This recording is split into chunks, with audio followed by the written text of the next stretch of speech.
They're at it again, everyone. The lenders are going ahead and changing the credit score requirements yet again. They are taking away the requirement of having a certain number. And is it going to make things better? Is it going to make things worse?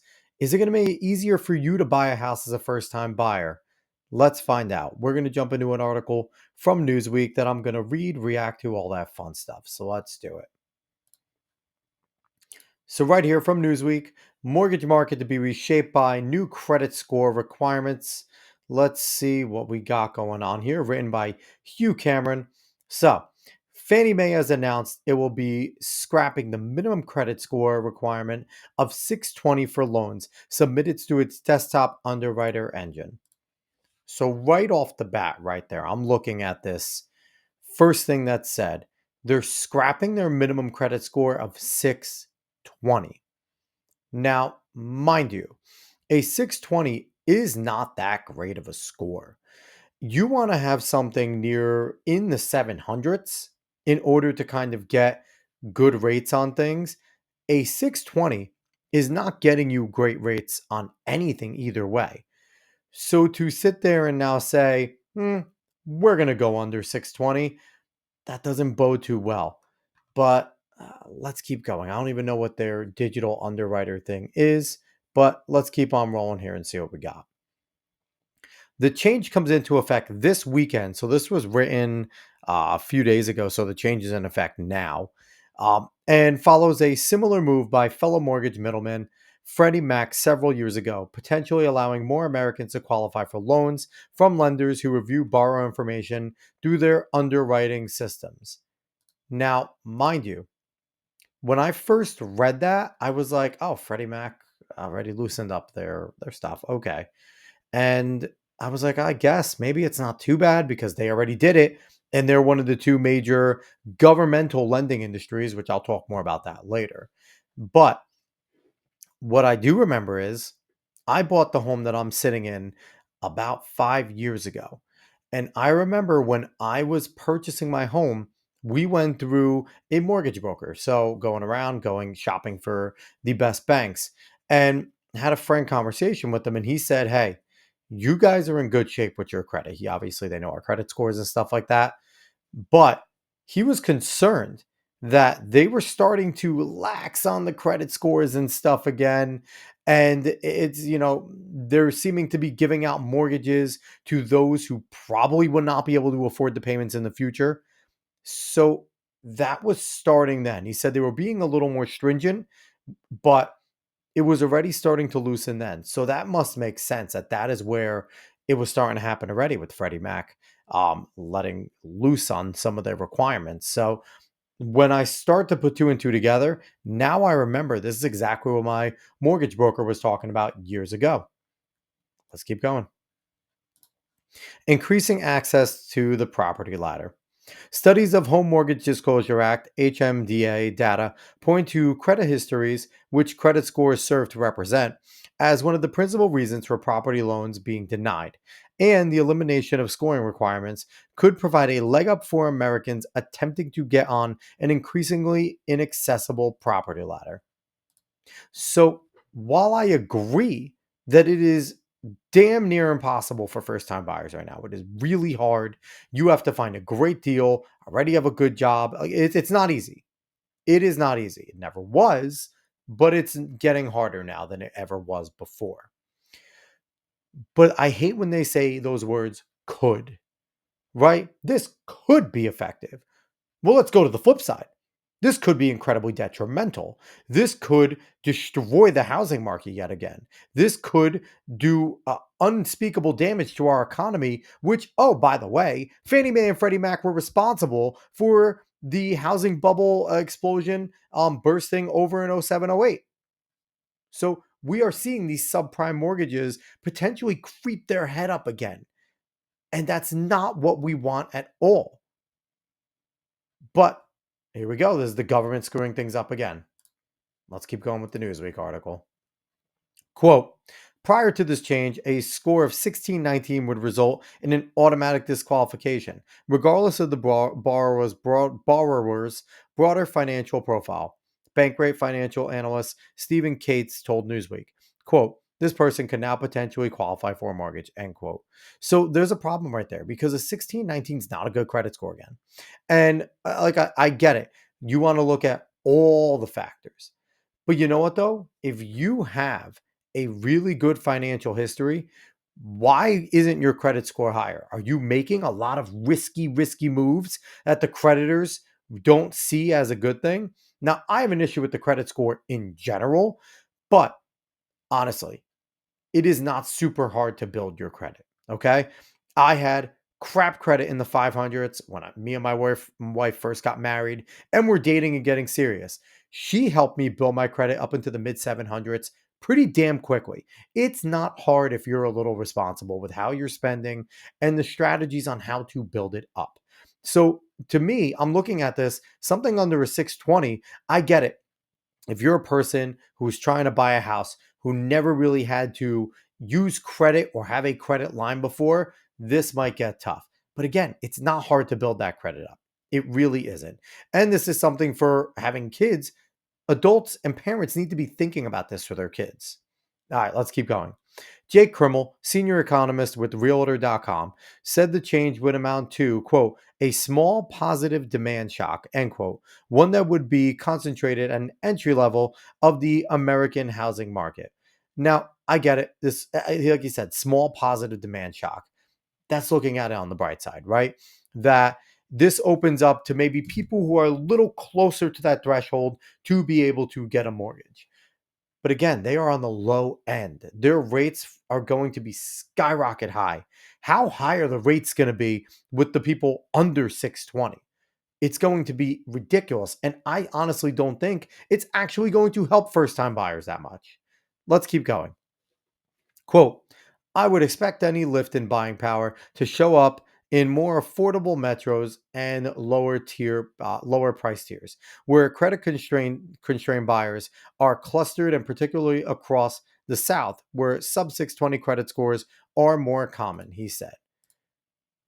So this is basically saying that this move was to help lower income people attempt to buy a home, which is great. That is how they're couching it, right? These scores are lower. We're trying to get them to help buy a home. And maybe this is for people who primarily use cash, so they really don't use a lot of credit. But if that's what it's aimed for, come out and say it. It's used for individuals that still use cash predominantly or debit, right? Because debit doesn't really build up that credit, that don't have credit cards, that aren't doing this. They maybe not be doing risky things, but we want to give the opportunity to those who still primarily use cash and not credit. They're not saying that. They're like, oh, a broader financial history. That's good. Like they're using the speak, but we also know that they are going to start doing what they did before and giving it to these individuals who maybe have this credit score for a reason and they're a risk. Let's keep going. However, Krimmel noted that widening the doors to homeownership in this way and sparking an uptick in demand at the more affordable end of the market could put upward pressure on prices, thereby pushing this out of reach for some of the Americans who stand to benefit from the change. Quote, while the policy change is trying to make homes more affordable for low score borrowers, a jump in house values could price them out again, he said. So, in reality, they have no idea if this is going to actually have a positive effect or not. Because right there, like it said, oh, you can, if your lower credit score is there, fine. But the response from the market may be, let's raise prices even more. And prices are already at an astronomical level for homes. I, drive around my community, which, isn't a super high level, rich people community. I wouldn't even call it like a wealthy person's or a high end community. And we're driving by sometimes, and everyone likes to play the game. Sometimes they'll see a nice house or a decent house and go, I wonder what it's going for, especially if it's in your neighborhood, right? You're curious what the market values are going to be. And then you see some of the prices of these houses and you look at it and you're like, I would never pay that much for that house. So to have the possibility that with this, we're now going to see houses go even further up, then what is the point? What is the point? You're now bringing in people who are going to be more of a risk and are going to get higher mortgage rates anyway. but now you're pricing them out even more. What is this going to do? This is actually going to crunch it then. If that happens, if what he says happens, this is now going to make it more inaccessible, because what it's going to do is it's going to take those 620 people that were maybe on the mortgage threshold, and now they're going to get priced out. So now you're going to be looking at people with, the threshold will naturally raise, even though they'll consider and give it to lower credit score people. The people making decisions on the prices of the homes will go, well, it's more of a risk, so let's get more out of it. And now you're going to have a higher credit score to get a better mortgage rate, or even the mortgage rate that was sitting at the 620. Like, it's this could end up being significantly more of a mess, all because of stupid meddling. Let's keep rolling. Um, Other elements of creditworthiness will continue to prove a barrier to entry for many lower income buyers, with Fannie Mae stating that its desktop underwriter will conduct a quote comprehensive analysis of risk factors to determine eligibility, end quote. Which, again, we heard this all before. That we were being real stringent with who we're giving mortgages out to, and then boom, housing prices, right? And we're waiting for a bubble to pop again. We know a bubble is going to pop, whether it's housing or another one. That bubble is inevitably going to pop. So we're seeing, is Fannie Mae and Freddie Mac just trying to speed it up and let it happen? This may be it. They might just economically look and go, hey, this bubble's going to pop sooner or later. Let's just let it pop now so we could deal with it. I don't know. That would be a really bad thing for the economy right now, because inflation still isn't amazing. Buying power still is slowly coming back, but prices still haven't fully dropped. We're seeing some that have gone down, not all. So inflation on the ground still isn't great. To add a potential bubble bursting would send us deeply into a recession. So let's continue with this. Quote, lending decisions consider more than just a credit score, and this adjustment will allow more aspiring borrowers to avoid being automatically disqualified, said Krimmel, noting that factors associated with low scores such as debt to income ratios and recent delinquencies would still be assessed independently and potentially lead to disqualification, as they should, right? As they should. My thing is, they won't. That they are lying to us, which we get lied to all the time by these people. Let's keep rolling here. As a result, Cates believe those most likely to benefit are those with credit scores, I can't read, just below a 620 threshold, and whose finances are otherwise robust. Beyond procedural barriers, Americans at the lower end of the credit scoring scale will still have to contend with high costs and mortgage rates when attempting to fulfill their dream of homeownership. A reason Cates believes the overall impact, quote, is likely to be modest, end quote. Quote, home prices and mortgage rates remain elevated by historical standards, making affordability the primary barrier to entry for most potential homebuyers, regardless of credit score, end quote, he told Newsweek. Quote, saving enough for a down payment and affording monthly payments on available homes continues to be the biggest challenge. So mix what Cates and Kimmel said. Cates is the one guy, I forget where he's from. Kimmel's from Realtor, right? Mix what they both just said. Kate's thinking it's going to be modest, that it's going to be, but Kimmel said it could raise home prices, right? And that affordability for making monthly payments and finding a down payment are the hardest things so far. So if prices go up, Cates' modest effect is going to be disastrous. He's glass half filling it right now, where what we've seen from the housing market and what's going on right now with major companies like BlackRock, State Street, Vanguard buying homes and making them rentals, which is a thing too that I saw pop up where I'm driving, and even in my community, hey, rent this home. It's like, no, what the hell? This is a single family home that is meant to be bought. Rent this home. Scary when you see that popping up in your area. But we might see a competition between this, and because that's going on, the price is going up more and more, because these people look and go, hey, we're not getting someone to buy at our $450,000 price, so let's just raise it a little, and maybe we'll get State Street or Vanguard to come in. Who knows? Let's keep rolling. Boom. Mortgage rates are expected to remain around 6% for the foreseeable future, amid ongoing uncertainties over the economy and federal deficit, while inventory issues and sustained demand from wealthier buyers continue to put upward pressure on home prices in the U.S. The median existing home sales price reached 415,200 in September, which is insane, according to the National Association of Realtors, up 2.1% from last year. So this is ridiculous, right? That individuals in the situation to create home prices would do that. But on top of that, this is a response to inflation. Inflation in the areas meant to build a home have not gone down to levels that are acceptable. Therefore, the houses are keep on getting higher. Now, with this, prices never truly go down, y'all. This doesn't happen. Keep on putting this in with something that I've heard other people say with the population that bought these homes and lived in these homes are passing on. That's just a reality, right? We have a generation underneath them, my generation of millennials below us, with less buying power because our jobs aren't as good, because the individuals that are having jobs before us refuse to leave and retire. And they say they can't retire because the government has done such a big web to all the individuals. Couple that with the generations below us having less people, these homes are in trouble. The whole entire situation with housing is in trouble, big time. And I don't know if this is a band aid or a good fix at all. Below 620 borrowers would also still be considered a higher risk group, meaning they will remain subject to higher interest rates and less likely to secure affordable financing for their homes. So, bottom line is, even though you're right there, they're still going to try and price you out in other ways. So, who's this benefiting? Really? Who is this benefiting? Quote, while this change may expand the pool of eligible buyers slightly, it won't make a major impact on today's housing market, said Cates. So, right here, I want to read this last part, another housing market bubble. So, this kind of trying to answer what I'm saying. Kimmel told Newsweek the change carried some risks and could raise concerns given the role risky lending practices played in 2007-2008 market crash.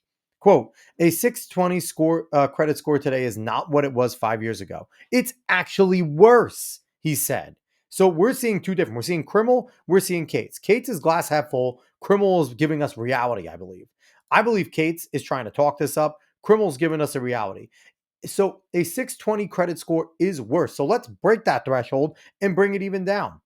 Quote, we have seen a kind of credit score inflation, meaning the same number now often reflects weaker underlying credit. Removing that floor could bring in borrowers with higher default risk, especially in markets already under price pressure, like parts of Florida and the broader Sun Belt. So let's finish this up real quick. However, he noted that the mortgage system of today has far more safeguards than thanks to lessons learned from the 2007 financial crisis, which I don't believe at all. We've heard this before. I don't believe that one bit. So while it adds some risk at the margins, and is not an idea I endorse, it's not the systemic threat it may seem, he added. Loosening standards is more likely to come back to bite those individual borrowers than the broader financial system. So there's a lot to unpack there. It's going to come back to bite the individual borrowers. Yes, that's going to make these individuals default on their payments. That's going to make these individuals go bankrupt and fall further into poverty. That's going to make the banks have to buy back these houses. This is not going to be a good thing, y'all. This is going to be bad. We are seeing the signs of the housing crisis happening again right before our eyes. This is not the answer.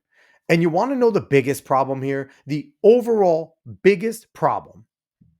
Fannie Mae and Freddie Mac should have been dissolved after the 2007 crash.